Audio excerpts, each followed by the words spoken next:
ఈరోజు టీడీపీ కూడా అంబటరాంబాబు వింటున్నాను జోగిరమేష్ మీద దాడి చేయించారంటారా? సాక్షాత్తు ఎమ్మెల్యే దగ్గర నుంచి చెప్పించారని చెప్పి సాక్షాత్తు మీడియాకు దాడి చేయటం అనేది పరకాల ప్రభాకర్ గారు చెప్పినటువంటి ఎన్నికలు 24 జరిగినటువంటి ఎన్నికలకు సంబంధించినటువంటి ఆయన చేసిన ఆరోపణల మీద ఒక అధికార ప్రతినిధిగా మీరు ఎలా స్పందిస్తారు? అంటే సాధ్యపడుతుంటారా? నైట్ 11:45 నుంచి 2 గంటల వరకు 17 లక్షల ఓట్లు పోలే అవకాశం ఉంటుంది. పరకాయ ప్రవేశం చేసి టీడీపీ పార్టీలో 2 గ్రూపులుగా ఉన్నది. బాబు గారి వర్గం ఒకటి, లోకేష్ గారి వర్గం ఒకటి అనేది ట్రోల్ అవుతుంది. మీరు లోకేష్ టీం అంటారా, చంద్రబాబు గారి టీం అన్నారు? మేమందరం లోకేష్ గారు మేమందరం కలిపి లోకేష్ గారి సపరేట్ టీం. పదవులు అమ్ముకున్నారు ఎంపీ గారు అనేది ఆయన గతంలో ఆరోపించారు. నిజంగా ఎంపీ చిన్ని గారు పదవులు అమ్ముకున్నారంటే అసలు నువ్వు ఈయన డబ్బులతో నువ్వు ఎమ్మెల్యే అయ్యి నేను 2 కోట్లు ఇచ్చారంటే అది ఏంటే ఎలా ఉందంటే 70% మేము చేసే పోలవరం అన్నారు వైసీపీ. ఇది జగన్మోహన్ రెడ్డి పార్టీ వాళ్ళు చెప్పటం కాదు. 70% పూర్తి అయితే ఇప్పుడు వచ్చిన 30% కదా మాకు ఉండాలి. 20 నెలల కాలంలో రాష్ట్రంలో గతానికి ఎలా ఉంది, ఇప్పుడు కూటమి వచ్చిన తర్వాత ఏమన్నా మార్పులు వచ్చిన రాష్ట్రాలు ఏం చెప్తారు? ఒక ముఖ్యమంత్రి అంత ఐరన్ వలయాన్ని సృష్టించుకుంటే ఇక సామాన్యుల పరిస్థితి ఏంటి? నీకెంత భయం ఉంటే అప్పులు తెస్తున్నారు అని అంటున్నాడు. ఓకే, నువ్వెంత అప్పులు తెచ్చావు చెప్పు. నువ్వే కార్పొరేషన్ నుంచి ఎంత అప్పు తెచ్చావో చెప్పు. సార్, ఎంపీ అంటే కొలుగుపూడి శ్రీనివాసరావు కొత్త అర్థం చెప్పారు. ఎం అంటే మట్టి, పి అంటే ప్యాకెట్ అంటారు. నిజంగా అది కేసీఆర్ శివనాథ్ గారికి సరిపోతుంటారా? రేషన్ బియ్యం మాఫియా, మట్టి మాఫియా, ఇసుక మాఫియా, ప్యాకెట్ ఆడిస్తున్నారు. వీటన్నిటిలో వాటా ఉంది ఎంపీకి అనేది కొలుగుపూడి ఆరోపణ. నువ్వు చేసే మరీ దారుణంగా ఉన్నాయని, పార్టీకి చెడ్డ పేరు వస్తుందని చెబుతున్నారా అని ఆయన అన్నందుకు, పార్టీ చెప్పినందుకు, ఆయన వెళ్ళినందుకు నూర్ బాషా ఫైనాన్స్ కార్పొరేషన్ చైర్మన్ నాగుల మీరా గారు వంత పడుతున్నారు. సార్ నమస్తే సార్. సార్ ఎలా ఉన్నారు? బాగున్నా. సరే అండి, కూటమి ప్రభుత్వం వచ్చి దాదాపు 20 నెలల కాలం అవుతుంది. 20 నెలల కాలంలో రాష్ట్రంలో గతానికి ఎలా ఉంది, ఇప్పుడు కూటమి వచ్చిన తర్వాత ఏమన్నా మార్పులు వచ్చిన రాష్ట్రాలు ఏం చెప్తారు? 100% మార్పు కోసమే ప్రజలు 164 సీట్లు ఇచ్చారు. అంటే రాష్ట్ర చరిత్రలో అద్భుతమైనటువంటి మ్యాండేటు ప్రజలు ఇచ్చారంటే దాని అర్థం గత 5 ఏళ్ళ పాలన బాగలేదు, నిర్లక్ష్యంగా పడింది రాష్ట్రం. ఉద్యోగ అవకాశాలు రావటం లేదు, పరిశ్రమలు రావటం లేదు, రాజధాని పూర్తి చేయటం లేదు, ఒక నిర్బంధమైనటువంటి పాలన ఉంది అనేటువంటి ఆలోచనతో కూటమిని నమ్మి ప్రజలు ఏదైతే 164 సీట్లు ఇచ్చారో వాళ్ళ ఆకాంక్షలకు అనుగుణంగానే చంద్రబాబు నాయుడు గారు తన అనుభవాన్ని రంగరించి ఈరోజు రాష్ట్రాన్ని అభివృద్ధి బాటలో ప్రయాణం జరుగుతుంది. మన అదృష్టం కూడా కేంద్రంలో సంకీర్ణంగా మనం ఉండబట్టి కేంద్రంలో వాళ్ళు ఉండటం, కేంద్రం కూడా పూర్తిగా సహకరించటం వల్ల ఇవాళ మనం పోలవరాన్ని కానీ లేకపోతే రాజధానిని కానీ ఇవాళ ఇతర దేశాల నుంచి వచ్చేటువంటి పరిశ్రమలను కానీ ఇవాళ మనం ఇక్కడ పెట్టగలుగుతున్నాం. కూటమి లక్ష్యం, చంద్రబాబు నాయుడు గారి ఆలోచన ఎప్పుడు ఎలా ఉంటుందంటే సంపదను సృష్టించాలి, ఆ సంపద సంక్షేమానికి అభివృద్ధికి ఉపయోగించాలన్నటువంటి ఆకాంక్షతో పనిచేస్తుంటాడు చంద్రబాబు నాయుడు గారు. అలా చేస్తారనే ప్రజలు ఇంత అద్భుతమైనటువంటి మ్యాండేట్ని ఇచ్చారు. కష్టంలో ఉన్నాం ఇవాళ. వాస్తవంగా రాష్ట్ర ఆర్థిక పరిస్థితి చాలా దారుణంగా ఉంది. 10 లక్షల కోట్ల అప్పు, కార్పొరేషన్ మీద అప్పు, ఏది అప్పు లేకుండా లేదు ఇవాళ రాష్ట్రంలో. ఇటువంటి నేపథ్యంలో కూడా ఆయన కష్టపడుతూ కేంద్ర సహకారం తీసుకుంటూ మనం సంపదను పెంచుకునే పద్ధతుల్లో ఏ ఇచ్చిన హామీని కూడా ఇవాళ మనం వదిలే పరిస్థితి లేదు. ఇవాళ ఫ్రీ బస్ కానివ్వండి, పెన్షన్ 4000 చేయటం కానివ్వండి, ఈ రకంగా చూసుకుంటే ఎక్కడ కూడా చంద్రబాబు నాయుడు గారు ఇచ్చినటువంటి హామీలన్నీ అమలు చేస్తూ మళ్ళీ అభివృద్ధి. మరి రోడ్లు ఏ ఒక్క రోడ్డు ఇలా రాష్ట్రంలో ఏ ఒక్క అభివృద్ధి లేదు గతంలో. మరి అటువంటి నేపథ్యంలో మరి అభివృద్ధి కావాలి, సంక్షేమం. చంద్రబాబు నాయుడు గారు సంక్షేమం ఒక కన్ను, అభివృద్ధి ఒక కన్ను అనేటువంటి ఆలోచనతో వెళ్ళే వ్యక్తి కాబట్టి దానికి తోడు లోకేష్ గారు, దానికి తోడు పవన్ కళ్యాణ్ గారు, మాకు అండగా కేంద్రం, ఇవన్నీ ఇవాళ రాష్ట్రం కాస్త నిలకడగా ఉండగలుగుతుంది అనేది ఇవాళ స్పష్టంగా ప్రజలు గమనిస్తూ ఉన్నారు. కేంద్ర ప్రభుత్వం ఉంది అంటే ఈ రోజున ఆంధ్రప్రదేశ్ యొక్క ఎంపీల సంఖ్యాబలాన్ని బట్టి కేంద్రం అలా నిలబడగలిగింది. కానీ కేంద్రానికి ఉన్నటువంటి సపోర్ట్తో ఎందుకు మీరు కేంద్రం నుంచి ఆంధ్రప్రదేశ్ నుంచి నిధులు తీసుకురాలేకపోతున్నారు అనేది ప్రతిపక్ష ఆరోపణ. అంటే ఏం సాధించారు ఈ 2 years అంటే ఏం చెప్తారు? ఇప్పుడు వైజాగ్ స్టీల్ ప్లాంట్ వెళ్ళిపోయింది, మళ్ళీ తీసుకురాగలిగాము. పోలవరానికి నిధులు కేటాయించగలిగాము. అమరావతికి నిధులు కేటాయించగలిగాము. ఇవాళ ఇన్ని డేటా సెంటర్లు వస్తున్నా, ఇన్ని పరిశ్రమలు ఆంధ్రప్రదేశ్కి వస్తున్నా కేంద్ర సహకారం లేకుండా రావు. వాళ్ళు కూడా ఏంటంటే అలయన్స్లో ఉన్నాము. తెలుగుదేశం పార్టీ ఎంపీలు ఇవాళ నితీష్ కుమార్ బీహారు, ఆంధ్రప్రదేశ్ సపోర్టుతో కేంద్రంలో సంకీర్ణ ప్రభుత్వం, కూటమి ప్రభుత్వం వచ్చింది. కాబట్టి వాళ్ళు 29 రాష్ట్రాలను చూడవలసినటువంటి నేపథ్యం ఉంది. అంతేగాని అలయన్స్ ఉంది, మనకు వాళ్ళతోనే మనం ఉన్నాము అని మనకు ఒక ప్రత్యేకంగా ఏముండదు. అయినా విభజన హామీల కింద ఈ విభజించబడినటువంటి రాష్ట్రానికి మనం చేయవలసినటువంటి బాధ్యత ఉందని చేయగలిగిన మేర చేస్తున్నారు. ఇంకా తీసుకొచ్చేటువంటి ప్రయత్నాలు ఉన్నారు. ఒకసారి లోకేష్ గారు వెళ్తున్నారు, ఢిల్లీలో కేంద్ర మంత్రులను కలుస్తున్నారు, సమస్యలు వివరిస్తూ ఉన్నారు. ముఖ్యమంత్రి గారు వెళ్తున్నారు, పవన్ కళ్యాణ్ గారు వెళ్తున్నారు, అక్కడ స్పందిస్తున్నారు. ఇవాళ అనేకమైనటువంటి రోడ్లు కొన్ని వేల కోట్ల రూపాయలు వెచ్చించి ఇవాళ ఆంధ్రప్రదేశ్లో అనేక 4 lane రోడ్ కనెక్టివిటీ రోడ్స్ అన్నిటి కూడా శాంక్షన్ రావడం జరిగింది. వాళ్ళ పోలవరం దాదాపుగా మరి వాళ్ళు మొట్టమొదటే 15,000 కోట్ల రూపాయలు ఇవ్వటం, దానికి తగినటువంటి పనులు కూడా శరవేగంతో గతంలో వాడు ఒక 30 మట్టి కూడా వేసినటువంటి నేపథ్యం లేదు. 70% మేము చేసాం పోలవరం అన్నారు వైసీపీ. ఇప్పుడు 70%, 30%, 40% అనేది అక్కడికి వెళ్ళి నిపుణులు చెప్పాలి. ఇది జగన్మోహన్ రెడ్డి పార్టీ వాళ్ళు చెప్పటం కాదు. 70% పూర్తి అయితే ఇప్పుడు వచ్చిన 30% కదా మాకు ఉండాలి. చంద్రబాబు నాయుడు గారు పోలవరం చేసిన దానికి మినహాయించి వాళ్ళు ఏమీ చేయలేదు. చెయ్యని నేపథ్యంలో ఇవాళ పోలవరం అనేది ఉత్తరాంధ్రకు కానీ మనకు కృష్ణా డెల్టా కానీ చాలా అవసరమైనటువంటి ప్రాజెక్టు. ఇవాళ ప్రపంచంలో భవిష్యత్తులో నీరే ముఖ్యం అన్నిటికంటే. అటువంటి ముందు చూపు ఉంది కాబట్టి అంతెందుకు పట్టిసీమ వేస్ట్ సీమ, దీంట్లో డబ్బులు తినేయటానికే పట్టిసీమ చేశారన్నారు కదా. మరి గత 5 ఏళ్లలో పట్టిసీమ నీళ్లతోటే కదా డెల్టాకి ఇవ్వగలిగాం. ఆ పట్టిసీమ ఉండబట్టే కదా శ్రీశైలం నుంచి రాయలసీమకు నీళ్లు ఇవ్వగలుగుతున్నాము. ఇవన్నీ వాస్తవాలు తెలిసినా వాళ్ళు మాట్లాడే పరిస్థితి లేదు. ఏదో మభ్యపెట్టి మాట్లాడాలనే పరిస్థితి. ప్రజలు చైతన్యవంతులు కాకపోతే 5 ఏళ్ల పాలన 151 సీట్లు ఇచ్చిన ఇదే ప్రజలు 11 సీట్లు ఎందుకు ఇస్తారు? అంటే వాళ్ళ పరిపాలన ఏమీ బాగోలేదనే కదా ఇచ్చారు. ఇవాళ బాగు చేయగలడు అని చంద్రబాబు నాయుడు గారికి అవకాశం ఇచ్చారు. చేయగలిగిన మేరకు చేస్తున్నాం, ఇంకా ఖచ్చితంగా చేస్తాం. సరే అండి, రెడ్ బుక్తో వైసీపీ పార్టీని భయపెడుతున్నారు. ఎందువల్ల? భయం గుప్పిట్లో ఉన్నారు కొంతమంది కార్యకర్తలు. భయంగా పొరుగు రాష్ట్రాలకు వెళ్ళి బతుకుతారు అనేది వైసీపీ చెప్పు. వీళ్ళకి తెలియని ఒక విషయం చెప్తా. రెడ్ బుక్ అంటే రాజ్యాంగబద్ధంగా పనిచేసిన వాళ్ళ పేర్లు అందులో ఉండవు. రాజ్యాంగానికి వ్యతిరేకంగా ఇష్టానుసారంగా దోపిడీ చేసిన వాళ్ళు, తెలుగుదేశం పార్టీ నాయకులు కార్యకర్తల మీద అక్రమంగా కేసులు పెట్టినోళ్ళు, ఇబ్బంది పెట్టినోళ్ళు, ప్రభుత్వాన్ని ఇబ్బంది పెట్టినోళ్ళు, ఈ రకమైనటువంటి వ్యక్తుల పేర్లు ఉండటంలో తప్పులేదు. అయినా ఉన్నా మిమ్మల్ని ఏది ఆ పేరుంది కదా అని అరెస్ట్ చేయట్లేదు కదా. మీ తప్పులు చూపించే కదా మేము కోర్టుకు పెడుతున్నాం. కాబట్టి తప్పులు ఉండబట్టే కదా కోర్టు బెయిల్ ఇవ్వకుండా ఎవరైతే ప్రశ్నిస్తున్నారో ప్రశ్నించే గొంతుకుని నొక్కుతున్నారు అనేది వైసీపీ చెప్పు. ప్రశ్నించే గొంతుకులు నొక్కే మొట్టమొదటి పార్టీ రాష్ట్రంలో ఏదంటే అది వైసీపీ. గత 5 ఏళ్లలో ప్రజా సంఘాలు కానీ, ఎంప్లాయీస్ యూనియన్లు కానీ, రాజకీయ పార్టీలు కానీ స్వేచ్ఛగా ప్రజాస్వామ్యబద్ధంగా తమ హక్కును మాట్లాడే హక్కు రాజ్యాంగం ఇచ్చింది కదా. వాళ్ళ బాధలు చెప్పుకునే హక్కు రాజ్యాంగం ఇచ్చింది కదా. ఏనాడు ఒక ధర్నాకు సహకరించినటువంటి నేపథ్యం లేదు. ప్రజలు, ప్రజా సంఘాలు వాళ్ళ మనసులో అది వాళ్ళ ఆవేదన చెప్పుకునే పరిస్థితి లేకుండా ప్రతిరోజు హౌస్ అరెస్టులు. మా ఇంటి ముందు వారానికి 3 సార్లు పోలీసులు ఉండేవాళ్ళు. గృహ నిర్బంధం, హౌస్ అరెస్టులు.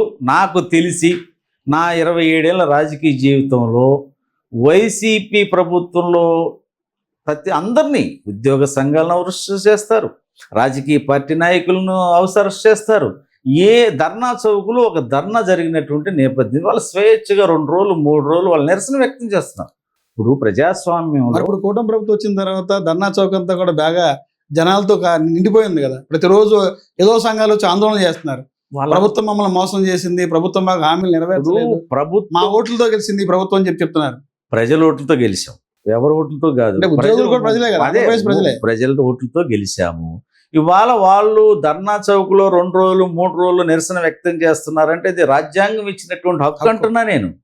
వాళ్ళ సమస్యలు ప్రభుత్వం దృష్టికి తీసుకొచ్చే రకంగా, తీర్చమని అడిగే రకంగా వాళ్ళ హక్కును వాళ్ళ హక్కును వాళ్ళు ప్రదర్శిస్తున్నారు.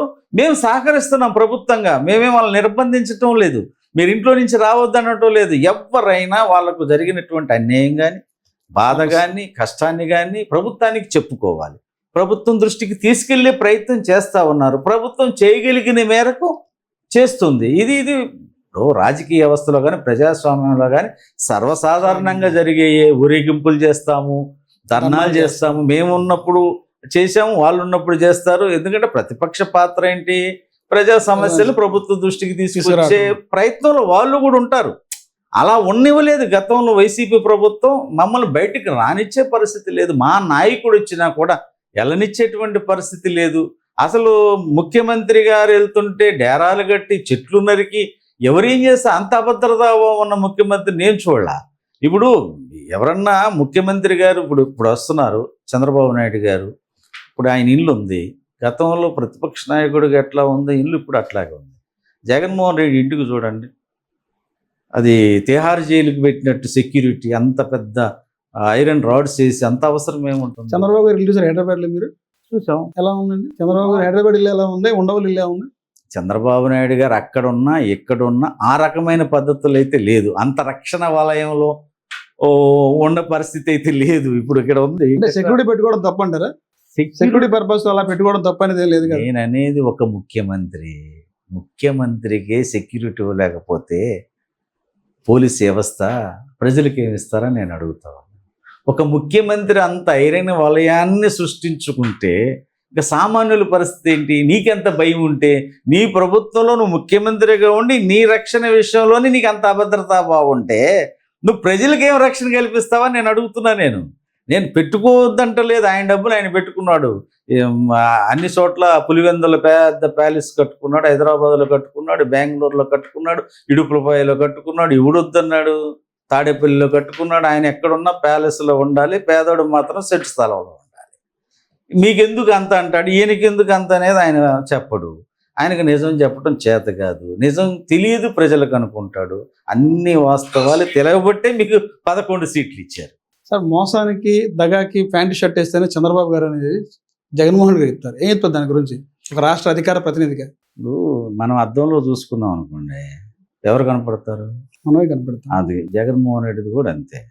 ఆయన అవినీతి పరుడు, ఆయనకు వేస్తే ఎట్లా ఉంటుంది అని ఎదటోడిని ఆపాదించటం అనేది జగన్కు వెన్నతో పెట్టిన విద్య. ఇవాళ జగన్మోహన్ రెడ్డి మాట్లాడే ప్రతి మాట తప్పే.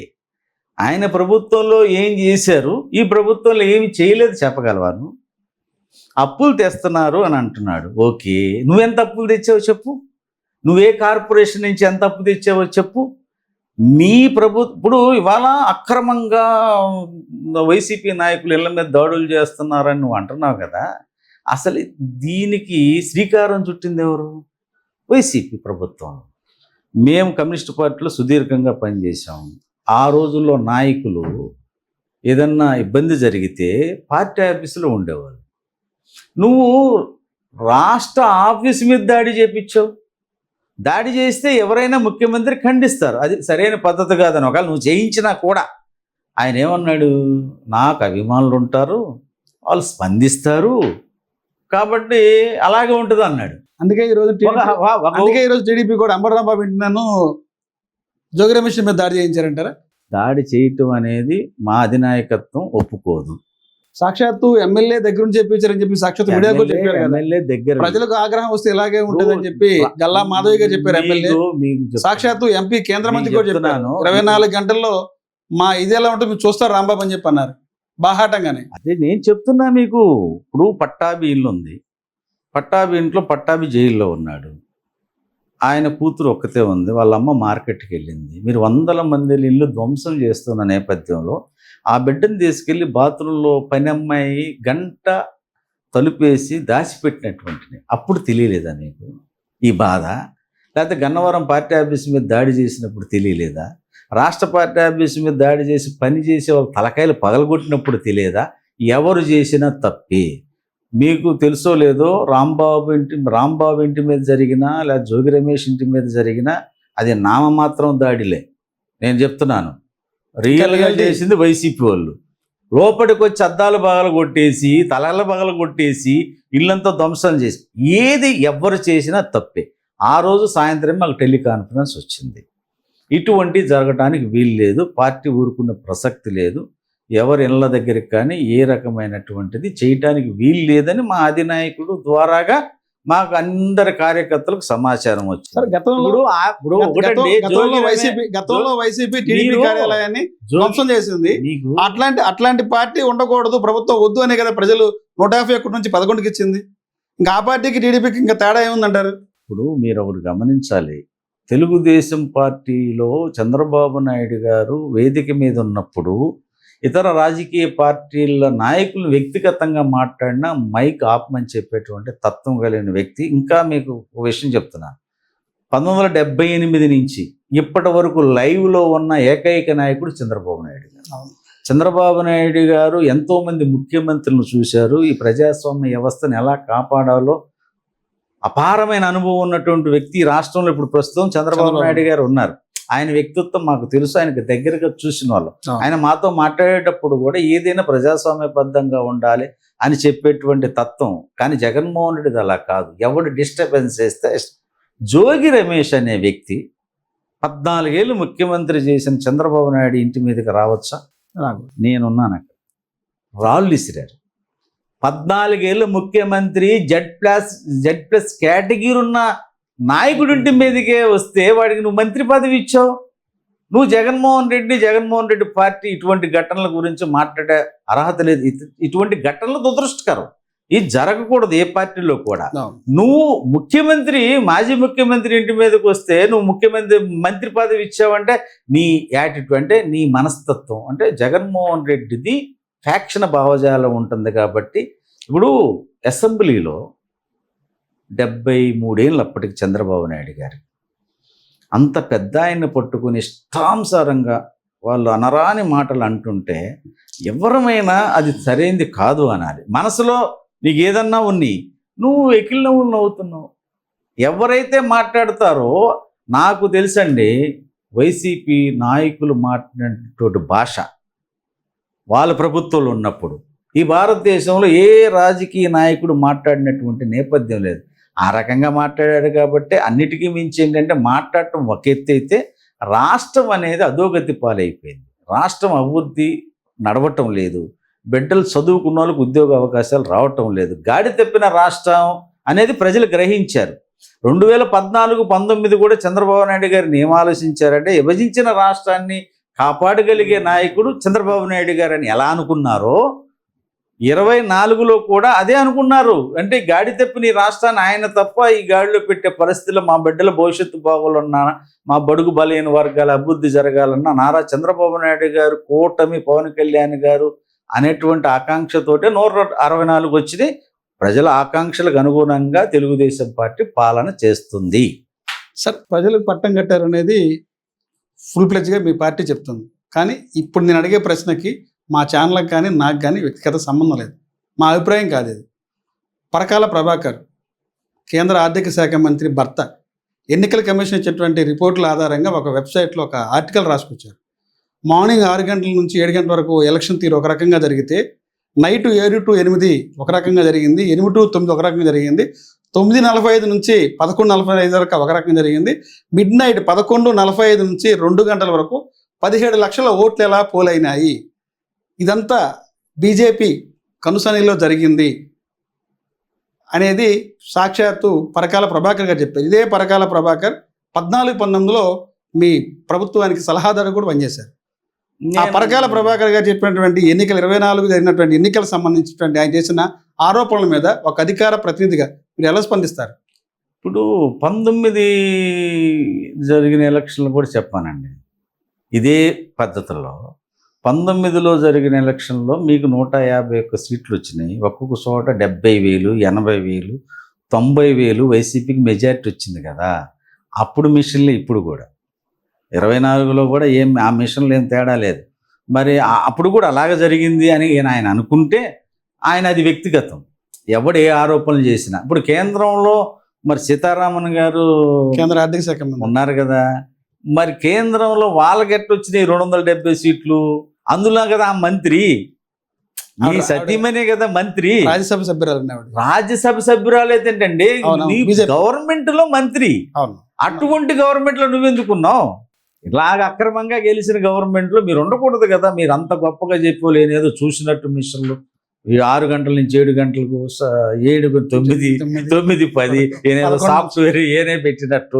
కాబట్టి ఈ దేశం మొత్తం ఎలక్షన్లు జరుగుతున్నాయి, అన్ని రాష్ట్రాల్లో జరుగుతుంది. సాధ్యపడుతుంటారా నైట్ 11:45 నుంచి 2 గంటల వరకు 17 లక్షల ఓట్లు పోలే అవకాశం ఉంటుంది? ఇప్పుడు ప్రజాస్వామ్యంలో ఎవడు పడితే వాడి అభిప్రాయాన్ని చెప్పియొచ్చండి. అది నిజమా అబద్ధమా ఇవన్నీ ఎవడు చూస్తాడు? నీకేమంటున్నారు ఎలక్షన్ కమిషను, మీరు ప్రూవ్ చేయండి, మిషన్లు మీ దగ్గర పెడతాము. ఇప్పుడు నేను మొన్న ఎలక్షన్ కౌంటింగ్లో ఉన్నాను. నేను రియల్గా సరే బయటకు తెలియక రకరకాల కౌంటింగ్లో ఉన్నాను నేను. వాళ్ళు ఒక బూత్ ఎన్ని ఓట్లు పోలేని అనేది వాళ్ళ లిస్టులో ఉంటుంది. అది అన్ని పార్టీల ఏజెంట్ లిస్టులో, అంటే వాళ్ళు బయటికి వెళ్ళేటప్పుడు ఈ బూత్లో ఇన్ని ఓట్లు పోలేని అని వాళ్ళతో సంతకం పెట్టించుకుంటారు. వీళ్ళు సంతకం పెట్టి వాళ్ళకి ఇస్తారు, ఇది ఏజెంట్లకి. అవునా? ఆ ఏజెంట్లు ఏం చేస్తారు, ఆ లిస్టులు పట్టుకొని మన కౌంటింగ్ ఏజెంట్లుగా వస్తారు. నేను చూశానండి, అప్పుడు ఎప్పుడు నేను కౌంటింగ్కి వెళ్ళా, నా ఎలక్షన్లు తప్ప. నేను అప్పుడు బ్యాలెట్ సిస్టమ్ దీనికి వెళ్ళా, నేను ఎప్పుడు వెళ్ళినప్పుడు వాళ్ళు తీస్తున్నారు, బాబు బూత్ నెంబర్ 272 782 ఓట్లు పోలేని. అవునా? అవునండి, 782 పోలేని. ఇదిగో 782 నొక్కుతున్నారు. ఆ నొక్కిన ఎవరికి ఎన్ని ఓట్లు వచ్చింది వాళ్ళు వేసుకుంటున్నారు. అంటే ఆ 782 సరిపోతుంది. మరి అర్ధరాత్రి 2 గంటలకి ఏం మారింది అని అడుగుతున్నా నేను. 5 గంటలకి పోలింగ్ క్లోజ్ అండి, పోనీ 7 గంటలకి లోపల ఉన్న వరకు వేయొచ్చు కదా. 7 గంటల వరకు సాగింది. సాగిన తర్వాత అన్ని పార్టీలు ఏం చెప్తాయంటే, మీరు చివరి వరకు సీల్ వేసేంత వరకు ఉండి ఏ బూత్లో ఎన్ని ఓట్లు పోలేని అవి నోట్ చేసుకొని రమ్మని వాళ్ళు మనకు ఒక ఆథరైజ్డ్కి ఒక ఫారం ఇస్తారు. ఆ ఫారాన్ని మా ఏజెంట్లు కౌంటింగ్ కి తీసుకెళ్తారు. తీసుకెళ్ళినప్పుడు వాళ్ళు చెప్తున్నారు, ఇది 782. పైగా ఇంకొకటి, నువ్వు ఓటేస్తున్నావు, ఈవీ ప్యాడ్లో ఆ స్లిప్ అట్లా పడిపోతుంది. నేను సైకిల్కి వేసానండి, ఆ సైకిల్ అలా పడుతుంది. తర్వాత ఏం చేశారు, అంతా కౌంటింగ్ అయిన తర్వాత ఈవీ ప్యాడ్లు అన్నీ తీసుకొచ్చి నెంబర్లు వేసి ర్యాండమ్గా ఒక 3, 4 లాటరీ తీపిస్తున్నారు. ఎవరితో? అక్కడ ఉన్న ఏజెంట్లతో. వాళ్ళు తీస్తున్నారు. నేనన్నా 47,000 మెజార్టీ వచ్చింది. లేదు సార్, మా రూల్ ఇది, మేము చేయాల్సింది అని చెప్పేసి వాళ్ళు ర్యాండమ్గా ఒక 4 ఈవీ ప్యాడ్లు తీస్తున్నారు. అవి లెక్కేసి ఆ ఈవీ ప్యాడ్ పోలింగ్ బూత్ ఎందులో ఉందో దాన్ని చెక్ చేస్తున్నారు. సరిపోతుంది. మరి ఈయన పరకాయ ప్రవేశం చేసి చెప్పాడేమో నాకైతే తెలియదు. 6 సెకండ్లకు ఒక ఓటు పడింది. ఒక నియోజకవర్గంలో 23 బూతులు ఎన్నుకున్నారు. ఆ నియోజకవర్గం 23 బూతులు ఎన్నుకుంటాడు ఏదైతే ఉందో ఆ ఫార్ములాతోనే ఇన్ని సీట్లు వచ్చినాయి. దీని మీద అనుమానం ఉంది. ఎన్నికల సంఘం స్పందించాలా, ఈ పార్టీ ప్రభుత్వాలు స్పందించాలనేది ఆయన చెప్తారు. నేను ఇప్పుడు నేను చెప్పేది ఏంటి, ఆయన చెప్పాడు ఓకే, నేను చెప్తున్నాను కదండి, మీరు పోలింగ్ బూత్లో మీ ఏజెంట్లు ఉన్నారు కదా, మీ ఏజెంట్లు ఫారాలు తీసుకునే కదా వెళ్ళారు, వాళ్ళు ఫారాలు తీసుకునే కదా కౌంటింగ్కి వచ్చారు. అక్కడ 782 బదులు 1200 అయ్యి ఉన్నాయి. అసలు 1000 మించి ఉండదు అనుకోండి, 900 వచ్చినాయి అనుకోండి. 782 పోలు అయితే 900 ఎలాగ వచ్చినాయి అని అడగాలి కదా. అడగట్లేదు కదా, వాళ్ళకి సరిపోతుంది కదా లెక్క. ఇవన్నీ ఏదో ఇప్పుడు ఓడిపోయినాడు 100 ఆలోచనలు చేస్తారు. ఇప్పుడు నేను ఓడిపోయానండి, 3000 ఓట్లతో ఓడిపోయాను. మురిగిపోయినాయి 2500 ఉన్నాయి. సైకిల్కి కంకి కొడవలకి వేసారు, అక్కడ 2 కలిపి వేశారు. నేనేమనుకుంటా, అవన్నీ సైకిల్కి పడే అనుకుంటా. సిపిఐ వాళ్ళు ఏమనుకుంటారు, అవన్నీ కంకి కొడవలకి పడే అనుకుంటారు. ఇంకొక 1600 వస్తే నేను గెలిచేవాళ్ళు అనుకుంటాను. ఇవన్నీ ఓడిపోయినాక రకరకాల ఆలోచనలు వస్తాయి, రకరకాల మాట్లాడతారు. ఈవీఎంలని సమర్థించిన వ్యక్తిగా జగన్మోహన్ రెడ్డి. అవునా? మళ్ళీ ఈవీఎంల మీద అపోహలు సృష్టించేది కూడా జగన్మోహన్ రెడ్డి కదా. నీకు వచ్చిన 151 సీట్లు కూడా అలాగే వచ్చినాయా అని అడుగుతున్నాం మేము. మాకు 164, ఇంకెన్ని వచ్చినాయి? ఎక్స్ట్రా 11. అంతే కదా. అవును.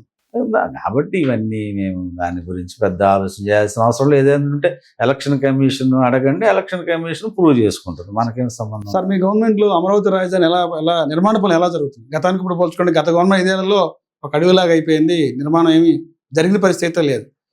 కూటమి వచ్చిన తర్వాత జంగిల్స్ అంతా క్లియర్ చేశారు, వర్క్ మొదలైంది. ఎలా ఉంది? 29కి ఒక ఆకారం వస్తుందా?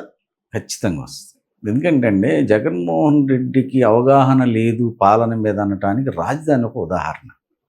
ఎవరమైనా, ఏ దేశమైనా, ఏ రాష్ట్రమైనా రాజధాని అనేది చాలా ముఖ్యమైన పాత్ర పోషిస్తుంది. ఇప్పుడు మీరు ఉదాహరణ చూసుకోండి, తెలంగాణ ఉంది, హైదరాబాద్ ఇన్కమ్ 3 వంతులు ఉంటుంది.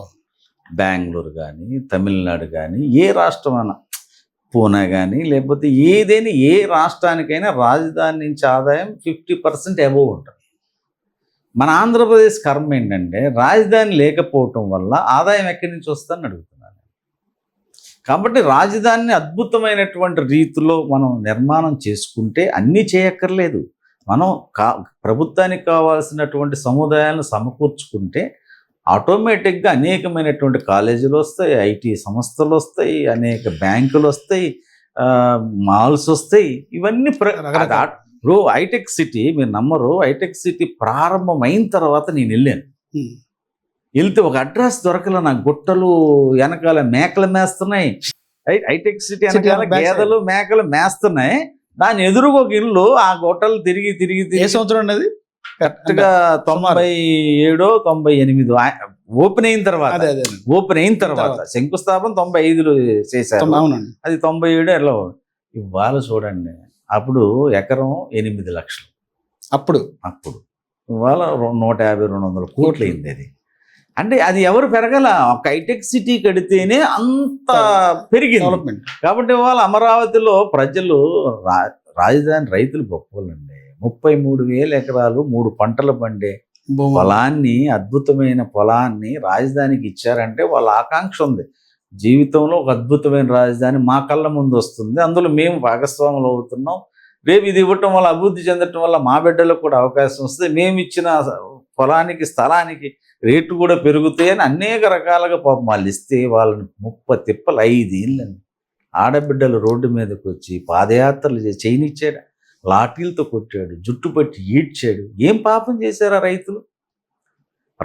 ఈ రాష్ట్రంలో రైతులందరూ ఆలోచించారండి. అది రైతు బిడ్డలుగా, మనందరం కూడా రైతు బిడ్డలమే. మేము ఎక్కడో ప్రకాశం జిల్లా నుంచి వచ్చిన వాళ్ళమే, మాకు వ్యవసాయం గురించి తెలుసు. ఒక రైతు పడే కష్టం, రైతు ఒక పొలాన్ని ఇవ్వాలంటే ఎంత ప్రాణం పోద్దు.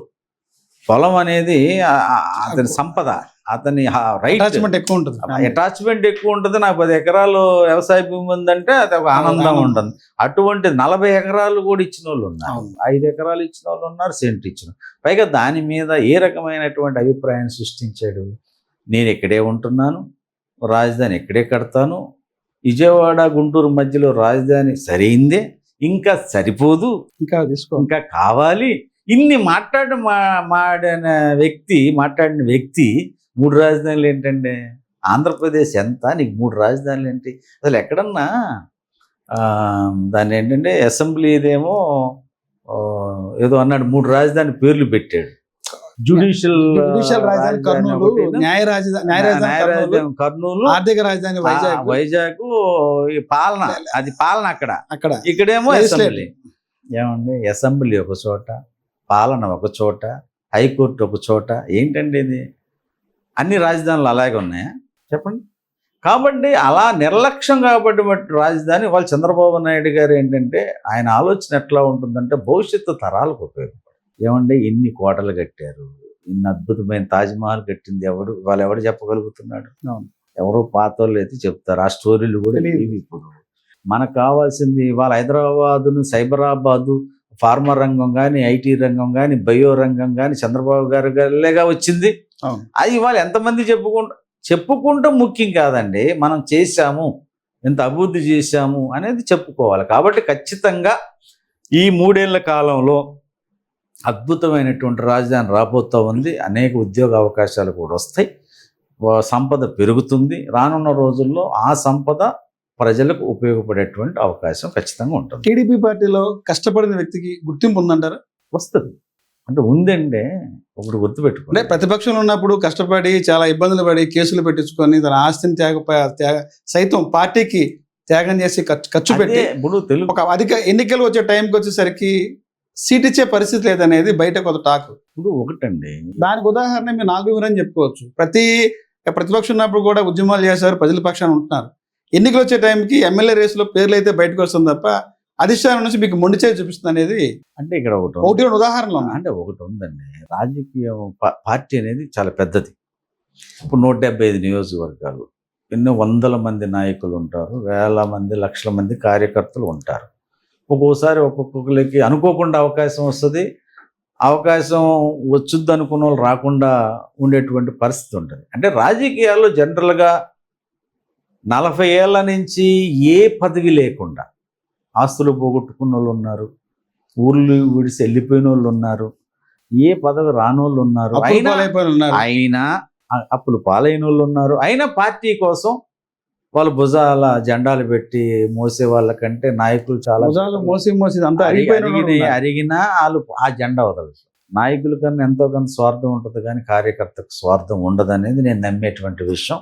ఇవాళ కార్యకర్తలు ఎవరికి సీట్ ఇచ్చినా కష్టపడి పనిచేసి నారా చంద్రబాబు గారు ముఖ్యమంత్రి కావాలని పనిచేస్తారు. నాదే ఉంది, నేను 99లో పోటీ చేశా, 2004లో అవకాశం రాలా, 2009 అలయన్స్, 14 అలయన్స్, 19 జల్లిగాను వచ్చాడని చెప్పి ఆయన కూతురికి ఇచ్చారు, 24 అలయన్స్.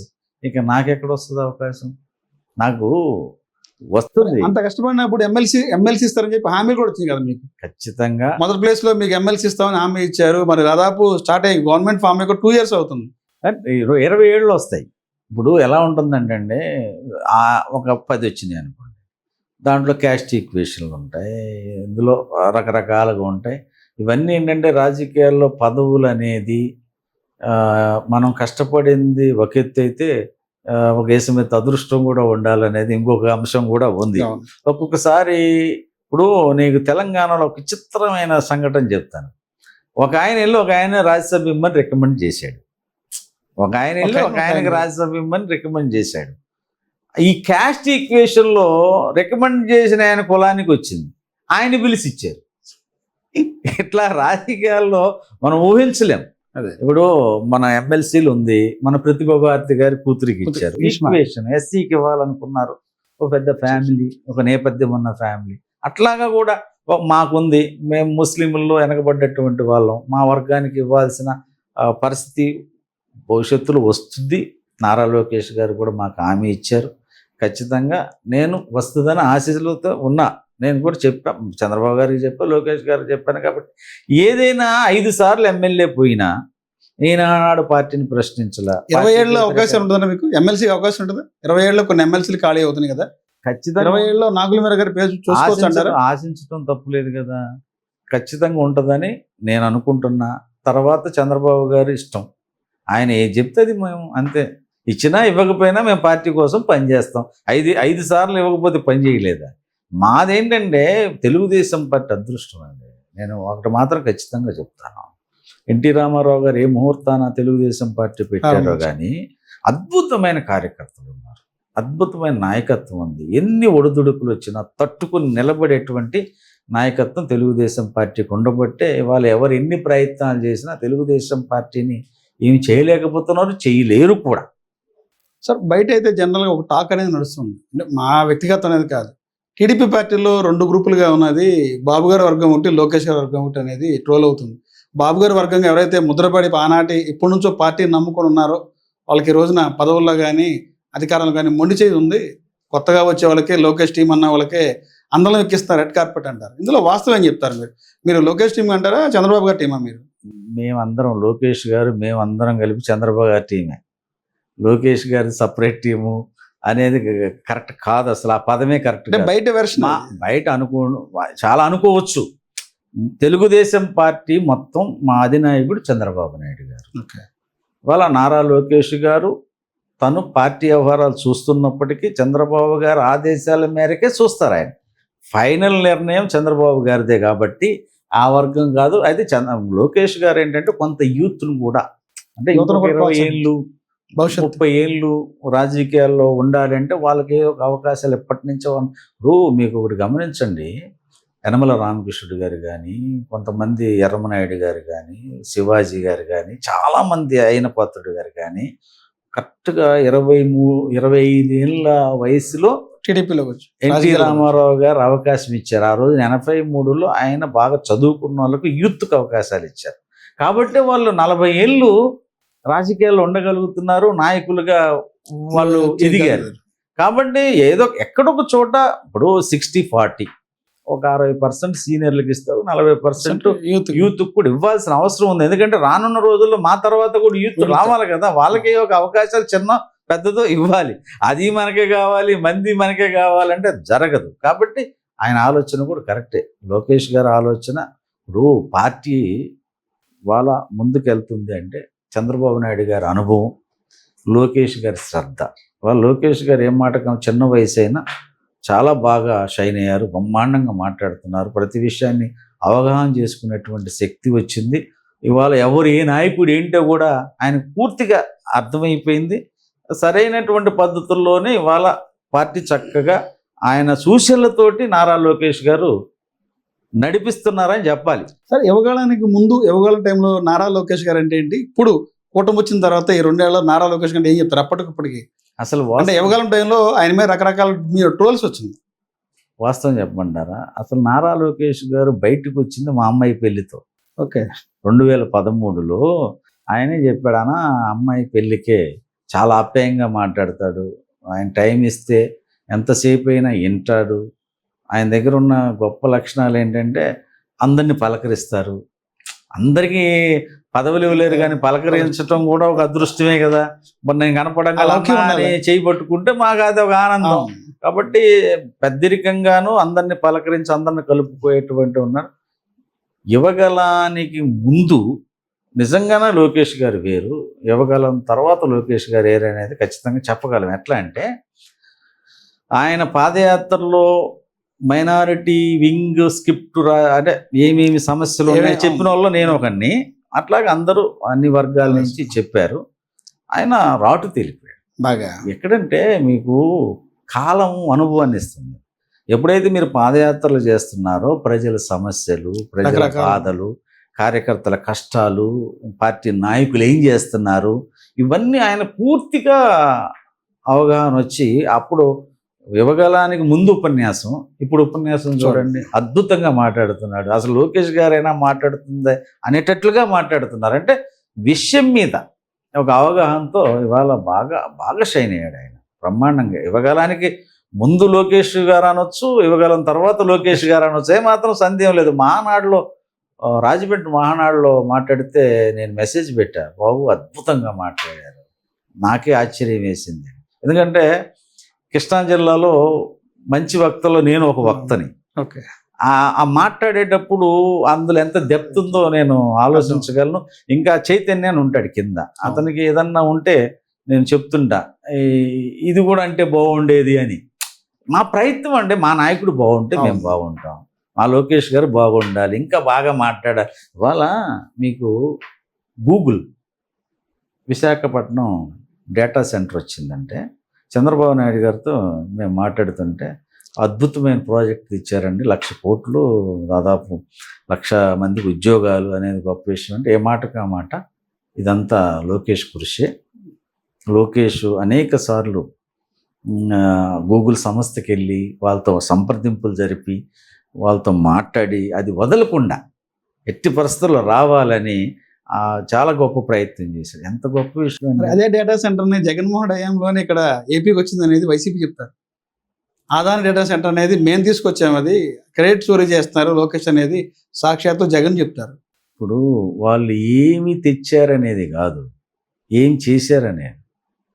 మీరు మాట్లాడామండి, మేము కూడా అప్లికేషన్ పెట్టాం, ఫారం పెట్టామంటే కుదరదు. వాళ్ళు ల్యాండ్ అయిందా లేదా, వాళ్ళ నువ్వు రాజధాని నువ్వు పూర్తి చేయలేకపోయావు, కనీసం ఉన్న భవనాలను వాడుకోలేకపోయావు నువ్వు. నేను డేటా సెంటర్లు అసలు అమర్ రాజా బ్యాటరీ ఉంటే ఏంటి పోతే ఏంటి అన్నారు. అమర్ రాజా బ్యాటరీ ఎంత పెద్ద సంస్థ, వాళ్ళు ఎక్కడి నుంచి అమెరికా నుంచి వచ్చి ఆంధ్రాలో ఉన్న ప్రేమ మీద పెట్టి హైదరాబాదులో ఆఫీసును కూడా షిఫ్ట్ చేశారు. ఎందుకు? ట్యాక్స్ ఇక్కడ కట్టాలి, మన డబ్బు మనం కట్టాలని వాళ్ళు ఒక గొప్ప ప్రయత్నం చేస్తే వాళ్ళ యాన్సిలరీ యూనిట్లు కూడా వాళ్ళు వెళ్ళి చెన్నైలో పెట్టుకునే పరిస్థితికి వచ్చారు. అంతకెందుకంటే కియా కంపెనీ ఉంది, అక్కడ చేసిన రాదాంతం వల్ల ఆ యాన్సిలరీ యూనిట్లు కూడా వేరే చోట పెట్టుకునే పరిస్థితి వచ్చింది. కియా ఎంత పెద్ద సంస్థ అండి, వాళ్ళు ఎన్ని వేల మంది పనిచేస్తున్నారండి. రెడ్ బుక్ వల్లే కోకో కోలా కంపెనీ తెలంగాణకి వెళ్ళిపోయిందని చెప్పి వైసీపీ ఆరోపిస్తుంది. కోకో కోలా మనకు ఉందిగా ఇక్కడ కంపెనీ, కోకో కోలా మనకు మ్యానుఫ్యాక్చరింగ్ ఉంది. ఉత్తరాంధ్రలో కూడా పెట్టే ఆ ప్లాంట్ తెలంగాణ తరలిపోయిందంట. తెలంగాణలో పెట్టాల్సిన వాళ్ళు తెలంగాణలో పెడతారు, ఆంధ్రప్రదేశ్లో పెట్టాల్సిన వాళ్ళు ఆంధ్రప్రదేశ్లోనే పెడతారు. ఇక మరి గూగుల్ కూడా వెళ్ళాలిగా తెలంగాణకి, ఎందుకు వెళ్ళలేదు? సముద్రం కావాలి. వాళ్ళకి సముద్రం అని కాదండి, వాళ్ళకి అనువైనటువంటి ప్రాంతం. పైగా చంద్రబాబు గారి మీద ఒక అపారమైన నమ్మకం, ఎందుకంటే ఈయన పాలనలో బాగుంటుంది అనేది. వాళ్ళ ఐటీ చంద్రబాబు నాయుడు గారి వల్లేక ఎప్పుడో ఐటీ ఆలోచన జనార్దన్ రెడ్డి చేశారని చెప్తారు. జనార్దన్ రెడ్డి అసలు ఈయన హైటెక్ సిటీ కట్టి ఐటీ పరిశ్రమలందరినీ తీసుకుని వచ్చి వాళ్ళ ఐటీ హబ్ అయిపోయిందండి తెలంగాణ. Hyderabad IT hub. ఇవాళ అక్కడ లోపల ఫైనాన్స్ డిస్ట్రిక్ట్ అటు వెళ్తే ఫారెన్లో ఉన్నామా, ఆంధ్రాలో అంటే మన తెలుగు రాష్ట్రంలో ఉన్నామా అన్నంత అనుభూతి కలుగుతుందంటే దానికి కృషి మాత్రం చంద్రబాబు నాయుడు గారండి. నేను ఇంకా 2-3 సార్లు అయినా మనం ఇప్పుడు ఎలా ఉంటుందంటే, నాకు అమరావతిలో పొలం ఉందండి, జగన్ ఉన్నప్పుడు ఎవడు అడగల. ఎన్ని ఎకరాలు ఉందండి? 4 ఎకరాలు ఉంది. పుల్లింగ్లో పోలా, ధరణికోటలో ఉంది. మన ఈ గ్రామానికి ఆనుకునే ఉంటుంది అది. ఇవాళ నాకు అద్భుతమైన రేట్ వస్తుంది. ఆ రేట్లు చెప్పను కానీ అటు బైపాస్ వెళ్తుంది మన పొలం మీద నుంచి. ఇప్పుడు నాకు లాభం వచ్చినట్టు నాకే కాదు, ఆ చుట్టుపక్కల ఉన్న ప్రతి పొలానికి రేట్ వస్తుంది కదండి. మొన్న ఒక డాక్టర్ గారు అంటున్నారు, ఏమంటే చంద్రబాబు నాయుడు గారు పాలన అంటే ఆయన మనకి ఏదో చేశాడని కాదు కానీ మన ఆస్తులు మాత్రం పెరుగుతాయి. చాలా ఏదో ఒక రకంగా మనకు లబ్ధి జరుగుతుంది కదా, మన బిడ్డలకు ఉద్యోగాలు వస్తున్నాయి, మన పొలాల రేట్లు పెరుగుతున్నాయి, ఇవాళ ప్రశాంతంగా బ్రతుకుతున్నాం. నిర్బంధం లేదు కదండి, స్వేచ్ఛ ఉందండి. నేను ఇంకో మాట చెప్తాను, జగన్మోహన్ రెడ్డి 29లో మేమే త్వరలో పాదయాత్ర మొదలెడుతున్నారు. పాదయాత్ర తర్వాత గవర్నమెంట్ ఫామ్ చేయడం అంట. మీకు తెలుసు లేదండి, పాదయాత్ర ఒక్కసారే చేసిన వాళ్ళే ముఖ్యమంత్రులు అయ్యారు. మీరు చూసుకుంటే చరిత్ర, పద్దాక పాదయాత్ర చేస్తానంటే ప్రదాకా తీర్థయాత్రలు చేసినట్టు ఉంటుంది. అది తీర్థయాత్రలు చాలాసార్లు చేయొచ్చు పుణ్యానికి. పాదయాత్ర అనేది ఒక్కసారే, ఒక్కసారికే నీకు అవకాశం ఇచ్చారు. నేను చాలా సందర్భాల్లో చెప్తున్నా, జగన్మోహన్ రెడ్డి మీద అసంతృప్తితో ఓట్లేయాల. జగన్మోహన్ రెడ్డి వద్దనుకుని ఓట్లేశారు. వద్దనేదానికి అసంతృప్తికి తేడా ఉంది. ఎందుకంటే ఆ నిర్బంధం, ఆ భయానకమైనటువంటి పరిస్థితి. మీరు ఎక్కడైనా గుర్తుపెట్టుకోండి, విశాఖపట్నంలో రాజధాని అన్నాడు.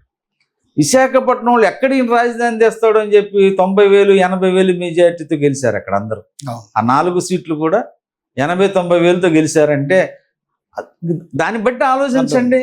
ఆ ప్రజలు ఎంత ఆలోచిస్తున్నారు. అరే బాబు వద్దురా బాబు అంటున్నారు వాళ్ళు.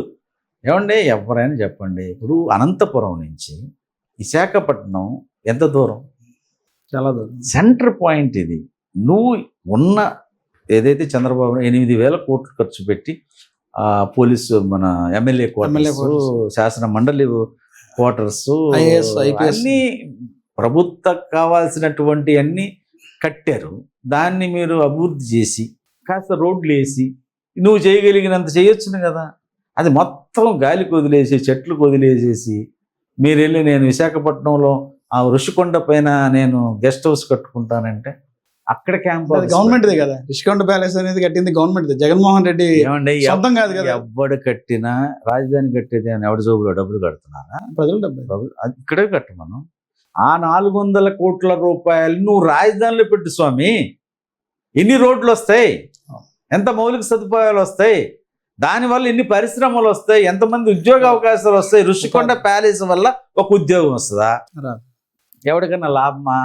నువ్వు బెడ్రూమ్లో నుంచి సముద్రం చూడాలా, వాష్రూమ్లో నుంచి సముద్రం కనపడాలా, ఈ ఆలోచన తప్ప నువ్వు బటన్ నొక్కా ఏమి నొక్కావు? నీ సొమ్ము కాదు, ఎవరిచ్చినా ప్రజల సొమ్మే ప్రజలకు ఇస్తున్నారండి. దాని పద్ధతి ఉంటుంది. నువ్వు అన్ని కార్పొరేషన్ల మీదండి, ఏ కార్పొరేషన్ అయినా నేను అడుగుతున్నా, BC sub plan SC corporation, minority corporation 5 ఏళ్లలో కులోని ఇచ్చిన పరిస్థితి పోగా అవన్నీ దారి మళ్లించేశారు. వాళ్ళు ఏం చెప్పారు తెలుసా? ఎంత దుర్మార్గం చెప్పాలంటే చాలా చెప్పాలి. ఏం చేసిన పెద్ద పనులు. నువ్వు బీసీలను ఎడగొట్టి 57 కార్పొరేషన్లు చేశావు. ఓకే, ఒక్క కార్పొరేషన్ నుంచి ఒక్క 10 రూపాయలు ఆ కులాలకు అందినాయండి. 50,000 జనాభా ఉన్న 40,000 జనాభా ఉన్న కార్పొరేషన్ చేస్తారండి. 10 రూపాయలు ఇవ్వకుండా వాళ్ళందరినీ పిలిచి, అయ్యా నవరత్నాలకు మీరు అప్లికేషన్లు పెట్టండి మీ కార్పొరేషన్ల నుంచి, అదే వాళ్ళకి ఇచ్చామనుకోండి, అసలు నవరత్నాలు వీళ్ళు ఎట్టిస్తారు? నీకు ఎలిజిబిలిటీ ఉంటే వాళ్ళు ఇస్తారు. ఇప్పుడు సంక్షేమ కార్యక్రమాలు ఉన్నాయండి, ఈ కార్పొరేషన్లు ఏమిస్తారు? ఇప్పుడు ఏం చేశారు? ఇప్పుడు తెలుగుదేశం వచ్చిన తర్వాత కూడా ఆ ఇచ్చిన ఇవ్వకపోతే ఇబ్బంది కదా. మరి ఇప్పుడు అదే కార్పొరేషన్ ఇప్పుడు టీడీపీ నడిపిస్తుంది కదా. అదే నేను అంటుంది. ఆయన శ్రీకారం చుట్టబట్టి మేము అది ఇవ్వలేదనుకోండి, ప్రజల్లో ఏమొస్తుంది? ఆయన పెట్టాడు కార్పొరేషన్, నేను తీసేసాడు. అంటే అదే కార్పొరేషన్ మీద టీడీపీ చాలా విమర్శలు చేసింది. కనీసం కుర్చీ లేని పదవులు ఇచ్చి అయ్యి ఒక పదవులు అదే పదవులు ఇవ్వాలి టీడీపీలో. మరి అధికారులు పంపిణీ చేసింది పదవులు అన్ని కులాలకి. కరెక్టేనండి, అది వాళ్ళు చెయ్యకపోయి ఉంటే వీళ్ళు చేసే పరిస్థితి కాదు కదా. ఇదివరకు BC corporation, SC ST minority. ఇప్పుడు జగన్ ఏం చేశాడు? ఎస్సీల్లో 3 చేశాడు, తర్వాత ముస్లిమ్స్లో 4 చేశాడు. ఉన్న కార్పొరేషన్ మైనారిటీ కార్పొరేషన్ అందరికి ఉంటే దాన్ని నూర్భాష కార్పొరేషను, సంచార జాతుల corporation, Sheikh corporation, minority corporation 4. అంటే ఏ ఉద్దేశం చేశారని అడుగుతున్నా. తెలుగుదేశం 14, 19 ఏం కార్పొరేషన్లు ఉన్నాయి? 19, 24 నువ్వేం కార్పొరేషన్ చేసి ఏమి సమకూర్చావని అడుగుతున్నా. ఇప్పుడు నువ్వు బీసీలది 10% తగ్గించావు, రిజర్వేషన్ 34ది 24 చేసావు. దానివల్ల ఎంత నష్టపోయారు బీసీలు? రాజ్యాంగబద్ధంగా దాదాపు 16,800 పోస్టులు పోయినాయి. అంటే ఇది వార్డు మెంబర్ కానీ, పంచాయతీ కానీ, మున్సిపల్ కానీ, రాజకీయంగా అంత నష్టం చేసావు నువ్వేమి. అవన్నీ ప్రజలు తెలుసుకున్నారు, తెలుసుకొని నీకు కరెక్ట్గా సమాధానం చెప్పారు. సరే అండి, మీ ఎన్టీఆర్ జిల్లాలో అసలు రాజకీయం ఏం జరుగుతుంది? ఎప్పుడు చూసినా మీరు ఏరికోరి తెచ్చుకొచ్చినటువంటి ఎమ్మెల్యే తిరువూరు కొలికిపూడి శ్రీనివాస్కి విజయవాడ ఎంపీ కేశినేని శివనాథ్ గారికి మధ్య ఏం జరుగుతుంది? కాదు, రోజుకో రకంగా రకరకాలుగా బాంబులు అయితే పేలుతున్నాయి దీపావళి లాగా. ఇప్పుడు ఏంటంటే అపరిచితులు ఉంటారు మనకు. ఇప్పుడు ఒక మనిషి ఎలా ఉంటుందంటే మనం మాట్లాడేదంతా నిజం అనుకుంటాము. ఇప్పుడు అతను రాజధాని పక్షాన మాట్లాడాడు, రైతుల పక్షాన మాట్లాడాడు. తర్వాత ఇదే కేసు నేను చిన్ని గారు ఆఫీస్కి వెళ్ళి, అన్నా నువ్వు రాముడు అయితే నేను ఆంజనేయుడిని అన్న, నా కాలంలో నా ముందు మాటలు కూడా జరిగినాయి. అక్కడే భోంచేసేవాడు, అక్కడే పడుకునేవాడు ఆఫీస్లో, కాసేపు ఆ సోఫాలో అట్లా సేద తీరేవాడు. అన్న వెళ్ళొస్తానన్నా అని వెళ్ళేవాడు. ఇదే పని అతను. సరే, పైగా ఏంటంటే మా అధినాయకులకు కూడా కొద్దిగా రాజధాని మీద ఉన్నాడు అనే సాఫ్ట్ కార్నర్ ఉంది. దాంతో చిన్ని గారు వెళ్ళి శ్రీనివాస్కి ఇస్తే బాగుంటుంది సీటు అని చెప్పాడు. చెప్పిన దాని మీద ఒక ఎంపీ అభ్యర్థి, అంటే చంద్రబాబు గారు సూచించింది ఎంపీ గారే, శ్రీనివాస్ గారే, చిన్ని గారే 100%. కొలికిపూడి సీట్ ఇవ్వాలని చెప్పింది కూడా చిన్ని గారే ప్రపోజల్. ఇది ప్రపోజల్ ఇచ్చారు. ఆయన నామినేషన్ వేసిన దగ్గర నుంచి ఆ ఖర్చు ఎవరు పెట్టారో కొలికిపూడి అంతరాత్మకు తెలుసు. ఆయన ఒక లిస్ట్ బయటికి పెట్టాడు. పెట్టిన తర్వాత నువ్వు ఎమ్మెల్యే అయినాక అసలు నీ స్వరూపాన్ని మార్చుకొని నీ ఇష్టానుసారంగా చేస్తానంటే నడవదు. తెలుగుదేశం పార్టీలో ఒక సిస్టమ్ ఉంటుంది. కింద నాయకత్వం ఉంటుంది, గ్రామ నాయకత్వం ఉంటుంది, మండల నాయకత్వం ఉంటుంది, నియోజకవర్గ నాయకత్వం ఉంటుంది. వీళ్ళు ఎవ్వరు కాదు, నేనే చెప్పింది నేనే మోనోపల్లి అనే పద్ధతుల్లో నాయకులు కూడా తోలనాడటం, నాయకుల్ని బైపాస్ చేసి చేయటం. ఇప్పుడు మేము డివిజన్లోకి వెళ్తుంటే డివిజన్ ప్రెసిడెంట్కి చెప్పి వెళ్తాం మేము. నీ ఇష్టం వచ్చినట్టు నువ్వు చేస్తుంటే అది సరైన పద్ధతి కాదని ఎంపీ గారు చెప్పారు, అధిష్టానం చెప్పింది. అక్కడ ఉన్నటువంటి నాయకులు అధిష్టానానికి కంప్లైంట్ చేశారు, ఎంపీ గారికి కంప్లైంట్ చేశారు. అధిష్టానం ఏం చేసింది? అక్కడ డిస్టర్బెన్స్గా ఉంది, కాస్త మీరు చూడండి అన్నారండి. అక్కడ చూడటానికి వెళ్ళినప్పుడు ఆయన చెప్పింది ఈయన వినలా. ఇది పద్ధతి కాదు, ఇలా చేయకూడదని చెప్పినందుకు నువ్వు ఇష్టం వచ్చినట్టు మాట్లాడు. పదవులు అమ్ముకున్నారు ఎంపీ గారు అనేది ఆయన గతంలో ఆరోపించారు. నిజంగా ఎంపీ చిన్ని గారు పదవులు అమ్ముకున్నారంట? ఏమున్నాయి, ఏం పదవులు? మండల అధ్యక్షుల పదవి కానీ, పార్టీ పదవులు కానీ ఇలా అమ్ముకున్నారు. మండల అధ్యక్షులకు డబ్బులు ఇస్తారా? అంటే అధికారంలో ఉన్నప్పుడు ఎవరైనా పదవి కోసం కాదు. అసలు నాకు తెలియదు, నాకు చిన్ని కంటే నేను సీనియర్ని తెలుగుదేశం పార్టీలో. మండలాధ్యక్షులకి వార్డు మెంబర్లకు డబ్బులు ఇస్తారండి. ఈయన 2 కోట్లు ఎక్కడున్నాయి 2 కోట్లు ఇవ్వటానికి?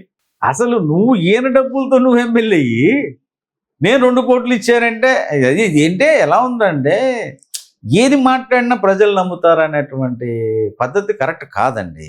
ఇప్పుడు నెమలి దేవస్థానం తీసుకుంటాం, కళ్యాణం. అదే ఆ దేవస్థానంలో కళ్యాణంలో ఎవరన్నా చూడండి, మామూలుగా మాట్లాడుకుందాం. మీ నియోజకవర్గానికి ఎంపీ వచ్చాడండి. జనరల్గా ఏంటి ప్రోటోకాల్లో ఎంపీ పెద్ద, తర్వాత ఎమ్మెల్యే. ఇప్పుడు ముఖ్యమంత్రి గారు అమ్మవారి గుడికి వస్తారు, దేవాదాయ శాఖ మంత్రి అమ్మవారి గుడికి వస్తారు. ముఖ్యమంత్రి గారే కదా ప్రధానం. ముఖ్యమంత్రి గారు రాని పక్షంలో దేవాదాయ శాఖ మంత్రి ఉంటాడు. అంతేగా, అమ్మవారికి పట్టు వస్త్రాలు ముఖ్యమంత్రి గారు ఇవ్వాలి, లేదంటే దేవాదాయ శాఖ మంత్రి అని ఇవ్వాలి. అంతేగా జరిగేది. ఇప్పుడు ఎంపీ గారు గతంలో వెళ్ళాడు, ఇప్పుడు వెళ్ళాడు. ఆయనకేమో పట్టు వస్త్రాలు ఇచ్చారు, ఈయనకేమో ముత్యాల తరంబరాలు ఇచ్చారు. అవి విలువైనయే కదా. ముత్యాల తరంబరాలు అంటే అసలు కళ్యాణానికి వాడేది తరంబరాలు కదా. అటువంటిది ఆ పల్లెం పక్కన పడేసి ఎప్పుడన్నా అసలు ఇంకొకటి చేతిలో నుంచి పల్లెలు లాక్కుంటాడండి. శత్రువైన లాక్കൂడండి. కొంత సంస్కారం ఉంటుంది కదా మనకు కూడా. ఒక ఎంపీ గారు వచ్చినప్పుడు మనం మర్యాద ఇవ్వాలి. మనసులో ఏ రకమైన అభిప్రాయాలు ఉన్నా ఎంపీకి ఇచ్చే గౌరవం ఎంపీకి ఇవ్వాలి. ఇప్పుడు ఎంపీ కాకముందు మాకు అత్యంత ఆప్తుడు, 25 ఏళ్ళ నుంచి స్నేహం మాకు, వాళ్ళ ఎంపీ ఆయన ఆ ప్రోటోకాల్ మేము పాటిస్తాం, మేము సీనియర్లైనా. కాబట్టి పద్ధతి లేదు మనిషి దగ్గర మాట్లాడటం. అధిష్టానం పిలవంగానే నాకు పార్టీలు ఏం తెలియలేదు సార్, నేను తప్పు మాట్లాడాను, నన్ను క్షమించండి, ఇది తూచు. మళ్ళీ మామూలే. ఇక పార్టీ ఏం చెప్పింది, ఇక నాయన నిన్ను సివర్ లైన్ కూడా దాటేసావు, ఇక నిన్ను పిలిచి మాట్లాడాల్సిన అవసరం లేదు. ఇక్కడెక్కడ గమనించాల్సింది ఏంటంటే, ఎస్సీలు కాబట్టి మాట్లాడుతున్నారు.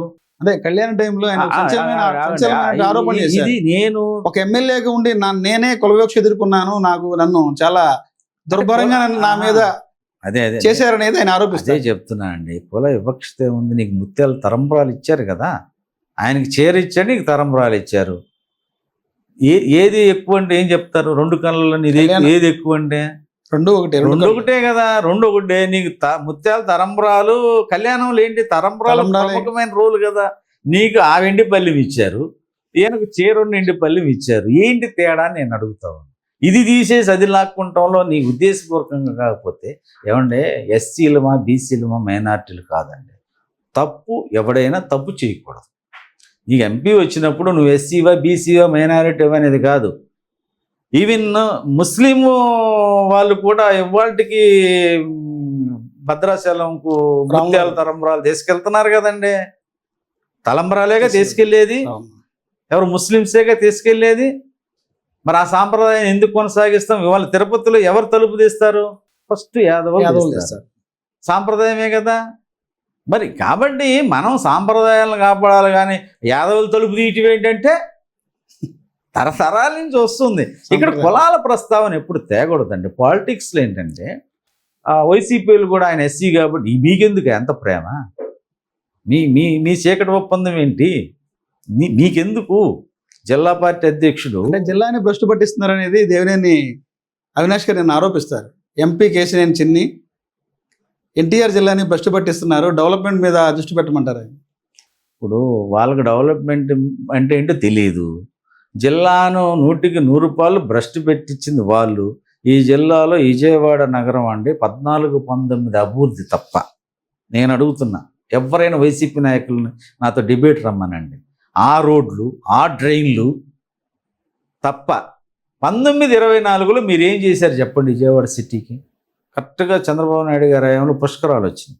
ఆ పుష్కరాల్లోనే రోడ్లు వైండింగ్ కానీ రోడ్లు కానీ మా వంటంలో చూద్దాం ఎన్ని డ్రైన్స్ అండి. ఇవాళకి ఎంపీ గారు ప్రతిరోజు మొన్న కార్పొరేషన్ రివ్యూ చేశారు.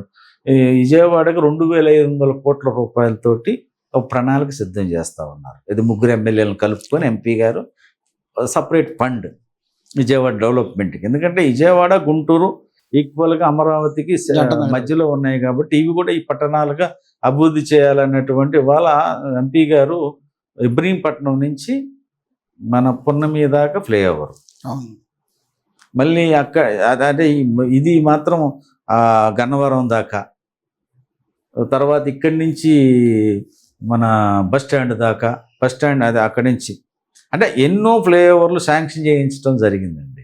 సరే, ఆయన పడే శ్రమ అంతెంత కాదు. ఎలక్షన్లకు ముందు డబ్బులు ఖర్చు పెట్టాడు. ఆయన ఒక మాట అన్నాడు నాతో, మర్చిపోలేనటువంటి మాట ఏంటంటే, జనంలో గెలిచేటప్పుడు జనం మనసు గెలవాలి ముందు అన్నాడు ఎంపీ గారు. అవును. మరి కోట్ల రూపాయలు ఖర్చు పెట్టి అన్న క్యాంటీన్లు కానీ, కిడ్నీ బాధితులకు డబ్బులు కానీ, అసలు ఎంత డబ్బు ఖర్చు పెట్టాడు, నేనే ఎందుకు అంత ఖర్చు పెడుతున్నావు అని కూడా అడిగిన సందర్భాలు ఉన్నాయి. ఇవాళ తర్వాత కూడా అండి, ఇప్పుడు ఎన్టీఆర్ జిల్లాలో ఉన్న గవర్నమెంట్ స్కూల్స్ ఉంటాయి కదా, అవన్నీ స్కూల్ గ్రౌండ్స్ అన్నీ క్లీన్ చేయించి వాళ్ళకి పిల్లలకు కావాల్సినటువంటి స్పోర్ట్స్ మెటీరియల్ అంతా ఆయన డబ్బులు. వాళ్ళ స్కిల్ సెంటర్స్ పెట్టాడు, కోట్ల రూపాయలు ఖర్చు అండి.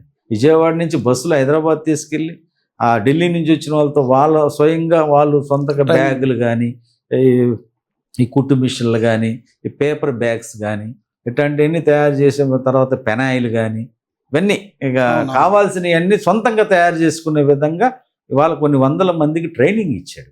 వాళ్ళ దగ్గర ఎంతమంది పని చేస్తారు? కాబట్టి తను చేయగలిగిన మేరకు చేస్తున్నాడండి. వాళ్ళు ఎవరు ఎన్నన్నా ప్రజలు చైతన్యవంతులు, ప్రజలు చూస్తున్నారు. సార్, ఎంపీ అంటే కొలుగుపూడి శ్రీనివాసరావు కొత్త అర్థం చెప్పారు. ఎం అంటే మట్టి, పి అంటే పేకాట అంటారు. నిజంగా అది కేసీఆర్ శివనాథ్ గారికి సరిపోదంటారా ఆయన చెప్పినటువంటి పదాలు అవి? ఎం అంటే మట్టి, పి అంటే పేకాట. ఎం అంటే మంచి అనుకోవచ్చుగా, మట్టి అని ఎందుకు అనుకోవాలి? అంటే దోపిడీ చేస్తారనేది ఆయన వెర్షన్.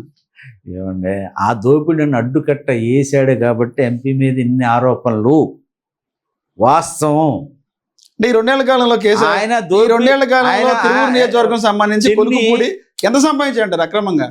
అంటే మీరు చెప్పే రకంగా దోపిడీ మీరు అంటారు, ఆయన చెప్తాడు జిల్లాను మొత్తం దోసేస్తున్నాడు ఎంపీ పదవిని అడ్డం పెట్టుకుని అనేది కొలుగుపూడి శ్రీనివాస్ చెప్తారు. అవునండి, కొలకపూడి వైను అన్ని సహజ వనరులను కూడా పూర్తిగా దోచేస్తున్నాడు. నా కాన్స్టిట్యున్సీ నేను కాపాడుకోవటానికి చేసే యుద్ధం చేస్తా అంటాడు కొలుగుపూడి చెప్తారు. నేను చేసేది ఒక యుద్ధం అంటాడు. నేను చెప్పమంటారా, నాకు తిరువూరుతో 30 ఏళ్ళ అనుబంధం ఉంది. 94లో స్వామిదాస్ ఎమ్మెల్యే దగ్గర నుంచి నాకు మంచి ఫ్రెండ్, నేను చూస్తున్నాను.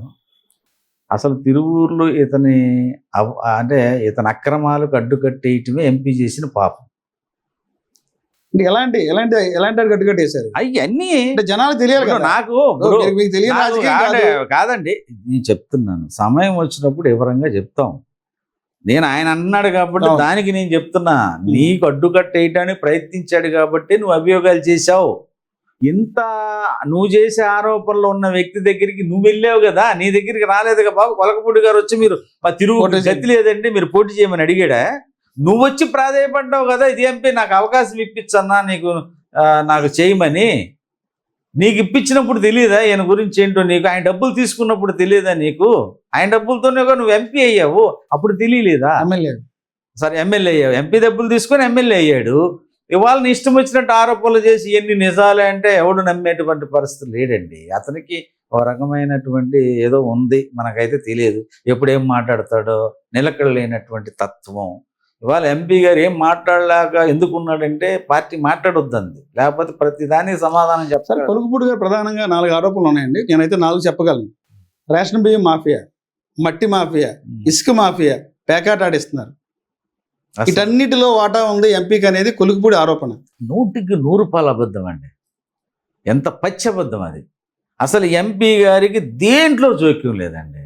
అతనికి ఒకటండి, అమెరికాలో బ్రహ్మాండమైన సాఫ్ట్వేర్ కంపెనీ, హైదరాబాద్లో మంచి రియల్ ఎస్టేట్ ఉంది. అతను ఎంత ఖర్చు పెట్టాడో మాకు తెలుసు. ఎలక్షన్ల ముందు ఎంత ఖర్చు పెట్టాడో, ఎలక్షన్లు ఎంత అంత ఖర్చు పెట్టిన వ్యక్తి అసలు ఈ నియోజకవర్గాలు ఎమ్మెల్యేలు లేరా? నాకు తెలియక అడుగుతున్నా అండి. 7 నియోజకవర్గాలు 7 ఎమ్మెల్యేలు ఉన్నారు కదా, ఎమ్మెల్యేల పర్యవేక్షణలో కదా నడుస్తుంది. ఎంపీ పాత్ర ఎంత ఉంటుంది చెప్పండి, నాకు తెలియక అడుగుతున్నాను. మీకు రాజకీయాల అనుభవం ఉంది కదా, అసలు ఎంపీ పాత్ర ఏంటి? పర్యవేక్షణ చేస్తాడు. కేంద్రం నుంచి ఏదన్నా రావాల్సి ఉంటే అవి ల్యాండ్ చేస్తాడు. అంతకు మీద కార్యకర్త వస్తే పని చేస్తాడు. అంతేగాని అక్కడ ఎమ్మెల్యేకి తెలియకుండా, ఇప్పుడు ఇసుక ఉందండి, ఇదేమి ఫ్రీ ఇసుక, మట్టి ఉందనుకుందాం, ఎవడో ఆ ఊరోళ్ళు లీడరు 10 ట్రాక్టర్లు తోలుకున్నాడండి, అది ఎమ్మెల్యేకి చెప్పి చేస్తారు కదా. సరే చేసుకోమంటారు కదా, ఎవడున్నా జరిగేది. నాకు 10 లారీలు ఇసుక కావాలి, అంతే తప్ప అసలు ఎంపీ ఎన్ని ఎలా కంట్రోల్ చేస్తాడండి? ఎమ్మెల్యేలు ఉంటే నీ దగ్గర నువ్వు అలా చెయ్యొద్దురా బాబు, నువ్వు ఆ లీడర్లు నువ్వు చేసే మరీ దారుణంగా ఉన్నాయని, పార్టీకి చెడ్డ పేరు వస్తుందని చెప్తున్నారా అని ఆయన అన్నందుకు, పార్టీ చెప్పినందుకు, ఈయన వెళ్ళినందుకు ఈ రకమైన అభియోగాలన్నీ ఆయన మోయాల్సిన పరిస్థితి వచ్చింది. అతని ఆర్థిక పరిస్థితి ఏంటి అన్నీ మాకు తెలిసిన వాళ్ళం, మేము దగ్గరగా ఉన్నోళ్ళం. ఒక్క 10 రూపాయలు కూడా ఆశించే మనస్తత్వం కాదు చిన్నీది. లేకపోతే అన్నీ లెక్క చెప్పకూడదని ఇప్పుడు ఎలక్షన్ కమిషన్లో అడుగుతారు, ఎన్ని కోట్లు ఖర్చు పెట్టాడు అనేది. మాకు తెలుసు. ఇవాళకి పెడుతున్నాడండి ఖర్చు. వాళ్ళకి దానికంటే 10 లక్షలు, దీనికి 20 లక్షలు, దానికి 25 లక్షలు అట్లా పెడుతూనే ఉన్నాడు ఖర్చు. ఇవాళ ప్రతి గ్రామంలో ఒకరిని పెట్టాడు ఆయన సొంత డబ్బులు పెట్టి. ఆ గ్రామంలో ఏం జరుగుతుంది, పరిస్థితి ఏంటి, డెవలప్మెంట్ ఏం చేయాలి, ఎంప్లాయ్మెంట్ ఏమన్నా అవసరం ఉందా అని ప్రతి గ్రామానికి ఒకరు పెట్టి నెలకు లక్షల రూపాయలు జీతాలు ఇస్తున్నాడు. డబ్బులు పోగొట్టుకొని మాటలు పట్టమంటారు. ఇది అంతే. ఇకైతే అతను తప్ప ఎవరైనా మాట్లాడుతున్నారా? లేదు. ఏ నాయకుడైనా మాట్లాడా? కాబట్టి ఇవన్నీ ఎవరు ఏమనుకున్నా ఏనుగు వెళ్తుంటే కుక్కలు మురుగుతాయి. మేము ఎవరం పట్టించుకోవాల్సిన అవసరం లేదు. సరే, 29 ఎన్నికల్లో నాగుల మీరాని ఎమ్మెల్యే అభ్యర్థి చూడొచ్చా? అవకాశం అంటే 29 అనేది ఇప్పుడు నేను 29 పోటీ చేస్తాను అని అనకూడదు. ఎందుకంటే మాకు అలయన్స్లో సుజనా చౌదరి గారు ఎమ్మెల్యేగా ఉన్నారు. రేపు మళ్ళీ ఆయనే అవ్వచ్చు. ఇప్పుడు నేను ఆయన ఉన్నంగా నేను ఎమ్మెల్యే దాని తగ్గ పరిస్థితిలో అంటే నేను మాత్రం ఎమ్మెల్యే లేదా ఎమ్మెల్సీ ఆ తరహాలో, అంటే ఇప్పటి వరకు మీరు పార్టీ చేసిన ఇప్పటి వరకు మీకు పార్టీ చేసిన సర్వీస్ కానీ నాగుల మీరాని గుర్తించి 29లో ఎమ్మెల్యే లేదా ఎమ్మెల్సీ చూడొచ్చా? నేను ఎమ్మెల్యే అడగట్లేదు బాబు, నేను ఎమ్మెల్సీ అడుగుతాను. ఓకే, ఖచ్చితంగా ఇస్తారని ఆశతో ఉన్నా. ఏదైనా అధిష్టాన నిర్ణయాన్ని కట్టుబడి ఉంటా, ఇంతకంటే ఇంకేం లేదు. ఓకే సార్, ఫైనల్గా ఒక మాట చెప్పండి సార్. సింగిల్ లైన్లో చంద్రబాబు గారు ఏం చెప్తారు? ఒక మాటలో చెప్పాలండి. అద్భుతమైన పాలన, అద్భుతమైన పాలన. పవన్ కళ్యాణ్ గారు మంచి ఆలోచన ఉంది, ప్రజల సమస్యల పట్ల అవగాహన ఉంది. వైఎస్ జగన్మోహన్ రెడ్డి ఫ్యాక్షన్ భావజాలం ఉన్న వ్యక్తి, అన్ని ఫ్యాక్షన్గా ఆలోచిస్తాడు. నారా లోకేష్ గారు విజనరీ, తండ్రికి తగ్గ తనయుడు, తాతకు తగ్గ మనవడు. 29లో మళ్ళా కూటమి అధికారం 100% ఇంకా 4 సీట్లు పెరుగుతాయి. కూటమి కలిసే ఉంటుందా? 100% కలిసి ఉంటుంది. కలిసే ఉంటుంది, సమస్య లేదు. కేంద్రంలో మళ్ళీ వాళ్ళే వస్తారు, రాష్ట్రంలో మళ్ళీ మేమే వస్తాం. ప్రజలు ఆకాంక్ష అట్లా ఉంది. ఇంకా 10 కాలాల పాటు చంద్రబాబు గారి నాయకత్వం అయితేనే ఈ రాష్ట్రం అభివృద్ధి చెందుద్ది, రాజధాని అభివృద్ధి చెందుద్ది అనేటువంటి ఆలోచనతో మళ్ళీ 29లో కూటమి ప్రభుత్వం అధికారంకి వస్తుంది. ప్రజలకు ఏదైతే హామీ ఇచ్చారో ఆ హామీని అమలు చేస్తూ ముందుకు వెళ్తున్నారు. రాబోయే ఎన్నికల్లో కూడా కూటమి అధికారంకి వస్తుంది, ప్రజలు పట్టగడతా సిద్ధంగా అని చెప్పి కూడా నాగుల మీరా గారు చెప్తున్నారు. 29 ఎన్నికల్లో ఎమ్మెల్సీగా కానీ ఎమ్మెల్యేగా చూడాలనేది ప్రజలు కోరుకుంటారనేది ఎస్4 మీడియా కోరుకుంటుంది. నమస్తే సార్.